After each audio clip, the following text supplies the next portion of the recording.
माझ्यासोबत उन्मेष शिंदे हे शेतकरी आहेत. तसं शेतकरी यांना म्हणता येणार नाही. हे तसं शिक्षण क्षेत्रामध्ये काम करतात आणि लॉकडाऊनमुळं हे शेतकरी झालेले आहेत.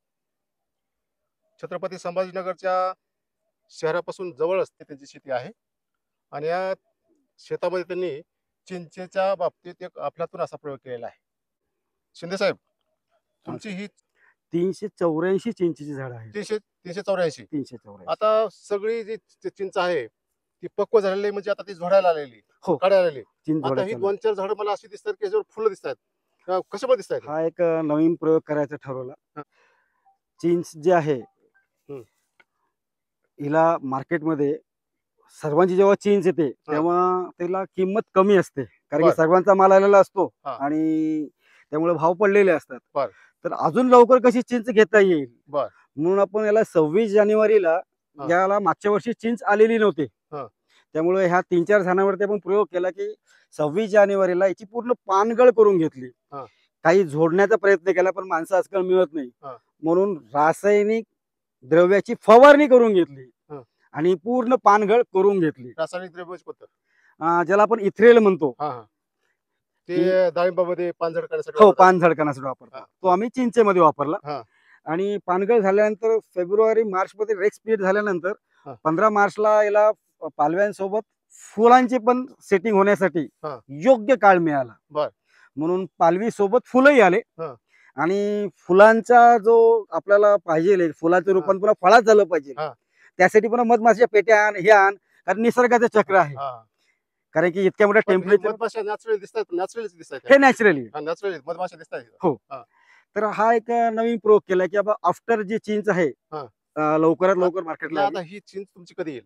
ही माझी चिंच नोव्हेंबर-डिसेंबरला जी आहे ही 100% मार्केटला येऊन जाईल. नोव्हेंबर-डिसेंबरला.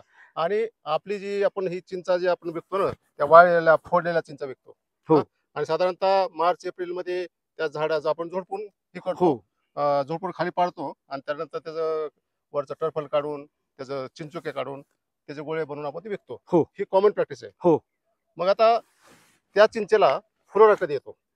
त्या चिंचेला फ्लोरा जो आहे, जो पारंपरिक पद्धतीने जेव्हा 15 मेच्या नंतर आपला पहिला पाऊस पडतो, जूनच्या आसपास जो आहे पहिला पाऊस झाल्यानंतर त्याला पालवी येते, जुलैमध्ये फुल येतात आणि जुलै-ऑगस्ट मध्ये त्याची फळधारणा होते आणि तो जो फळ आहे मार्च-एप्रिल आपल्याला मिळतो परिपक्व. मग आता हे तुम्ही फ्लोरा मग हे कधी सुरू झाला हा स्टार्ट? आता तुम्ही हा जो फ्लोरा आहे हा मार्चच्या शेवटच्या आठवड्यात ना सर, मार्चच्या शेवटच्या आठवड्यात, म्हणजे इकडे चिंच उतरली नाही, मी इकडे चिंचेला फुल आणलेलं आहे. कारण की मला जो मार्केट पाहिजे शरबत करण्यासाठी, चिंचेची चटणी करण्यासाठी 50 ते 70 रुपये किलो चिंच कच्ची जाते तेव्हा, हिरवी चटणीसाठी. मग त्याच्यापेक्षा ही कच्ची चिंच आपण पहिले आफ्टर मार्केट बेमोसमी फळ येणार आहे तुमचं. हो, बेमोसमी फळ. जे फळ बेमोसमी येतं त्याला पैसे भेटतात. अगदी 100% आहे ना. येस. आणि आता ही तुमची जी चिंच आहे, तुम्ही जे फोडून विकायचं म्हणतात त्याला आता लेबर पण भेटत नाही. हो, आता सध्या पाडून लोक मागतात. हो, पाडून मागतात. पाडून मागतात.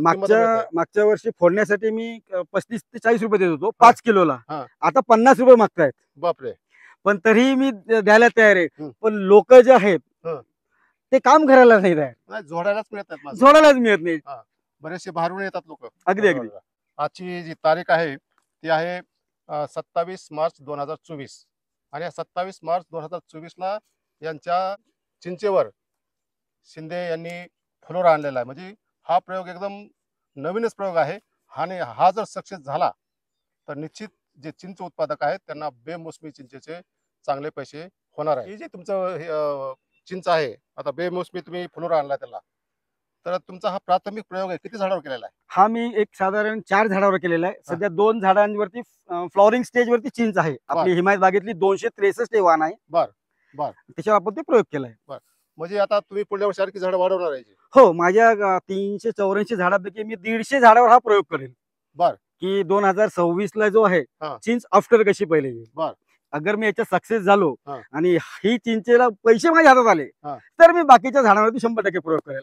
आता बेमोसमी तुमची चिंच आलेली, त्यात तुम्हाला एकदम वाळवून विकायची सुद्धा गरज नाही. त्याला जर हिरवी चिंच तुम्ही पुण्यासारख्या, मुंबईसारख्या, वाशी मार्केटमध्ये जर नेऊन विकली तर सोन्यासारखे भाव भेटतील असं वाटतंय मला. तर काय वाटतं? अपेक्षा तर हीच आहे हा. की सर्व शेतकऱ्यांचे सोन्याचे दिवस यावं. हा. त्यासाठी कसे छोटे छोटे प्रयोग करतोय. नाही, बेमोसमी त्यावेळेस चिंच मार्केटमध्ये नसणारच आहे. नसणारच, म्हणजे तुमचंच जे माल येईल ते तुमचाच असणार आहे. मादात असणार.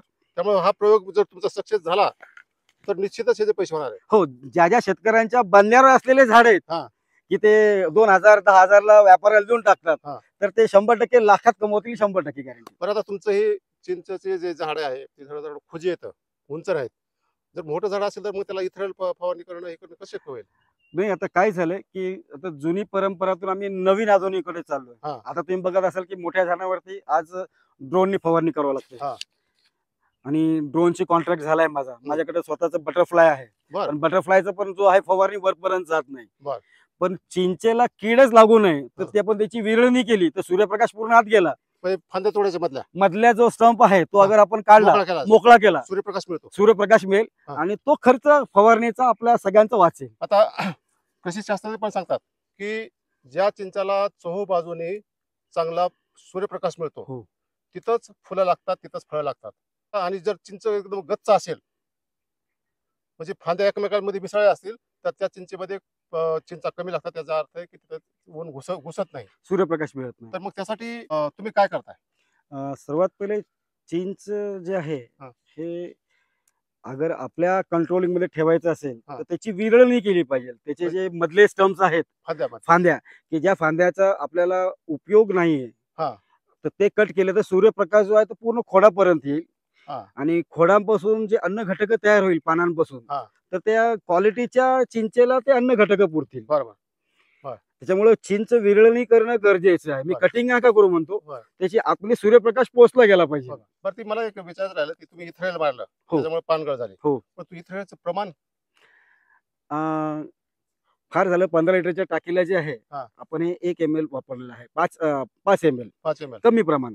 कारण की तसंही थोडासा एक औषधाचा डोस दिला, हा. कारण की पान तर ते उतरायला चाललेलं असतं बरं. चिंचेचं. हा. कारण की 26 जानेवारी ते फेब्रुवारीच्या आसपास पानगळ सुरू होऊन जाते. सुरू झाली. सुरू होऊन जास्त जाते. डोस लागत नाही. जास्त डोस लागत नाही. बरं. पण आता माणसं भेटत नाही म्हणून तो जो डाळिंबावर प्रयोग केला तो आपण चिंचेवर केला. पानगळ झाल्यानंतर पुन्हा आणखी काही विशेष ट्रीटमेंट त्याला देता का? म्हणजे पाणी देणं, खत देणं वगैरे काय करता का? नाही, काहीच नाही दिले. टोटल रेक्स प्लेट मध्ये चिंच गेलेली होती. हा. कारण की सगळ्यांना ठिबक केलेली आहे. हा. त्यामुळे त्या नुसत्या 2-3 झाडांना पाणी अजून दिलं नाही. हा. आता मी त्याला पाणी देणं गरजेचं आहे. हा. कारण की मला फुलातून फळात यायचं म्हणलं तर त्याला पाण्याचा एक डोस लागेल, पाणी द्यावं लागेल. पाणी द्यावं लागेल. हो. तर आता मला मे मध्ये आंब्याला पाणी देऊ का चिंचेला पाणी देऊ, हा. ह्या कन्फ्युज मध्ये. आता पाण्याची अगर स्टॉक बँक माझ्याकडे असेल, पाणी तर कमी आहे तुमच्याकडे? माझ्याकडे पाणी कमी आहे. बरोबर. म्हणजे पाणी कमी म्हणूनच तुम्ही चिंचाची निवड केली. हा, चिंचेची निवड केली. बरोबर. मग आता जे आहे हा. उन्हाळ्यातच अगर मला चिंचेला फ्लॉवरिंग घ्यायचं असेल तर मला सगळ्यात पहिले शेततळे घ्यावं लागेल. हा. शेततळे घेऊन तिथं पाणी स्टॉक करावं लागेल. हा. आणि मार्च, एप्रिल, मे, हा. जून इथं मला चिंचेला पाणी द्यावं लागेल. म्हणजे बरं. माझं फळ जो आहे हा. हा सेट होईल. हा. आणि मी जे नोव्हेंबर डिसेंबर सांगितलं, हं. कदाचित त्याच्या अगोदर ती चिंच मार्केटला येऊन जाईल. तुमचा सांगण्याचा हेतू असा आहे की तुम्हाला जर अशी बेमोसमी जर चिंच आणायची असेल तर तुम्हाला उन्हाळ्यामध्ये सुद्धा पाण्याची सोय असणं गरजेचं आहे. पाण्याची सोय लागेल, त्याशिवाय तुम्हाला चिंच त्याशिवाय पर्याय नाही. पर्याय नाही. एकदम म्हणजे हटके प्रयोग तुम्ही केलेला आहे. मी आणखी असा प्रयोग कोणी शेतकऱ्यांनी काय केलेला पाहिलेला नाही. आणि विशेषतः हे दुर्लक्षित पीक आहे चिंच म्हणजे, आणि या दुर्लक्षित पिकामध्ये तुम्ही हा नवीन प्रयोग केला म्हणजे फार तुमचं कौतुक आहे. नाही, चिंच दुर्लक्षित नाही. आपला बघण्याचा दृष्टिकोन त्याच्याकडे तसा झालेला हा. आहे. कारण की चिंच जे आहे हे प्रत्येक शेतकऱ्याच्या बांधावर आहेच. देशभरात तुम्ही कुठेही गेला सलग लागवड म्हणतो. सलग लागवड नाही, हा. पण बंधाऱ्यावरती 1-2-4 चिंच आहे. हा. तर ही चिंच जी आपण व्यापाऱ्याला देतो डायरेक्ट, हं. ते 2-5 हजार मिळतात. तर हा. त्यातून अजून थोडेसे पैसे जास्त मिळतील शेतकऱ्यांना. हो, बरोबर. हीच एक अपेक्षा. अगर हा प्रयोग सक्सेस झाला हा. तर सर तुमच्या थ्रू पूर्ण आपल्या भारतभराच्या चिंच शेतकऱ्यांना याचा नक्की 100% फायदा होईल. आणि आपण फायदा करूनच देऊ. तुम्हाला शुभेच्छा आहेत या प्रयोगासाठी. येस. आणि यातून शेतकऱ्यासाठी नवीन उत्पन्नाचं साधन मिळावं अशी अपेक्षा व्यक्त करतो आणि तुमचे धन्यवाद म्हणून हा आपण इथं व्हिडिओ पूर्ण करतो. धन्यवाद.